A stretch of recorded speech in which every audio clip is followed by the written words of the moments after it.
তো বন্ধুরা, ব্যাপারটা হলো এরকম যে আজ গোমুখ তপবনের দ্বিতীয় দিন। আর এই দ্বিতীয় দিন সকালবেলা 6টার সময় আমাদের রুমে চলে এলো বেডটি। আর এই বেডটির সঙ্গে মন্দাকিনী গেস্ট হাউস থেকে উপভোগ করলাম গঙ্গোত্রীর একটা সুন্দর দৃশ্য। তারপর রেডি হয়ে চলে এলাম ব্রেকফাস্টের জন্য। ব্রেকফাস্ট করে রেডি হয়ে বেরিয়ে পড়লাম ট্রেকিংয়ে। আজকে আমাদের প্রথম দিন ট্রেক।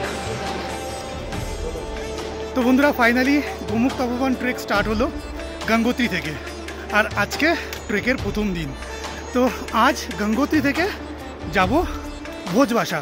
ভোজবাসার ডিস্টেন্স গঙ্গোত্রী থেকে 14 কিলোমিটার। মধ্যেখানে চিরবাসাও পড়ে।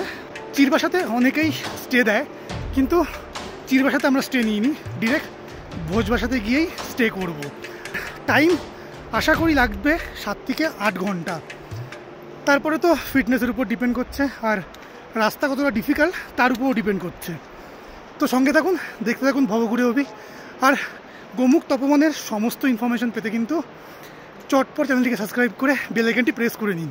গোমুখ তপবনের সমস্ত ইনফরমেশন পেয়ে যাবেন কিন্তু আমার এই প্রত্যেকটা ভিডিও থেকে।